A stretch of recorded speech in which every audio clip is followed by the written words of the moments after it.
l'avez pas dessiné, vous, Michel Kichka. Bonjour. Oui, bonjour Nathalie. Avec nous. Vous savez, dessiner, faire une caricature sur l'annonce d'une venue et 3 jours après faire sur l'annulation de cette même annonce une deuxième caricature pour finalement en faire une troisième sur un non-lieu, je voyais pas tellement l'intérêt. Les politiciens qui vous font perdre la tête, ne dites pas ça là. C'était annoncé pour un peu plus tard, n'est-ce pas? Et j'attendais effectivement que la visite se passe pour faire un dessin au moment de la venue. Je me dis, bon, c'est une annonce. Bon, finalement, j'ai bien fait de ne pas me précipiter sur mon crayon. En revanche, ce que vous avez dessiné cette semaine, c'est cette rencontre, puisque celle-là, elle a bien eu lieu entre Barack Obama et le président israélien Reuven Rivlin. Une rencontre qui a semblé plus chaleureuse, finalement, que les dernières entre Obama et Netanyahou. Elle était tellement chaleureuse que du côté de Netanyahou, il y a eu des critiques par rapport à certaines déclarations de Rivlin qui avaient une position critique par rapport à la politique israélienne. Mais étant donné que c'est Noël et Hanouka, hein, voilà, ici c'est Hanouka en Israël, dans le monde juif, c'est Noël. Moi, je reviens de l'étranger, il y a des sapins partout avec des boules de Noël. Je me suis dit, il va falloir que je fasse quelque chose sur cette rencontre et un peu sur la situation dans laquelle se trouve la politique israélienne face à l'Amérique et américaine face à Israël. Alors, je pensais que dire que Barack Obama croit toujours au Père Noël et que Rivlin lui répond qu'il croit toujours au miracle, vu que Hanouka c'est la fête des Lumières et le miracle des 8 jours des bougies. Alors je me suis dit, voilà, il y a moyen de faire un petit peu d'humour sur cette situation. Ce serait bien si les relations entre Israël et les États-Unis avaient ce visage. Malheureusement, ce n'est pas le cas pour le moment. Autre actualité, J-3, avant le deuxième tour des régionales en France, un dessin que vous avez fait dimanche dernier, c'est-à-dire à l'ouverture des bureaux de vote pour le premier tour. Absolument.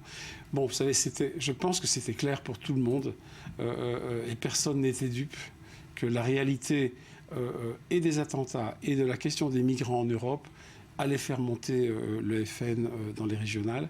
Et effectivement, c'est ce qui s'est passé. Donc, finalement, en faisant Marine Le Pen surfant sur la vague qui peut être caractérisée Charlie Hebdo, Hyper Cacher, Bataclan.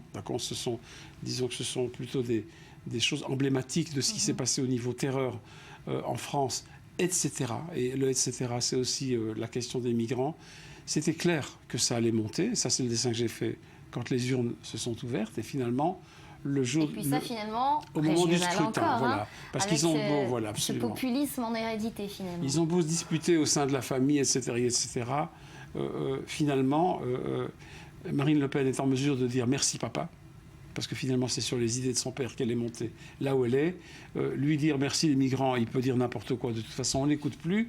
Et la nièce dire merci Daesh. Et finalement voilà, vous savez, il y a quand même 3 Le Pen, hein.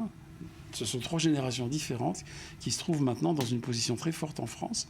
Et ces régionales, elles en disent long sur le ressenti des Français pour le moment. Alors, autre actu aujourd'hui en France, c'est ce report de l'accord final. Il aurait dû être présenté ce soir. Il serait éventuellement présenté demain matin.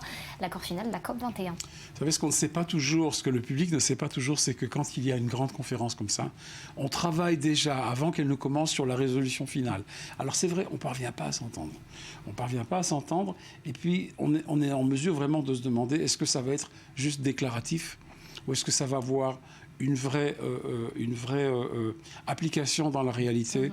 On est en mesure d'en douter. Il y a eu les conférences de Tokyo, il y en a eu d'autres, et on voit bien qu'il n'y a rien qui est vraiment fait, que l'économie de tellement de pays dépend tellement de ce développement qui finalement touche de très près le climat. Et finalement, voilà, j'ai dessiné comme une photo de groupe, hein, mais ils ont tous une goutte de sueur, hein. Et je ne sais pas si vous avez remarqué, Bibi, il en a 2.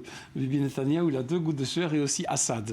Parce que ce n'est pas uniquement le climat, c'est la situation chez eux, voilà, la terreur climatique. C'est vrai, on parle du climat comme d'un nouveau sujet de terreur du 21e siècle. Voilà. Alors, bon, ils ont 2 gouttes de sueur, on ne les met peut-être pas sur le même tableau, Bachar el-Assad et Benyamin Netanyahou. Non, c'est peut-être une larme chez Bachar el-Assad. Merci beaucoup. Michel Kichka.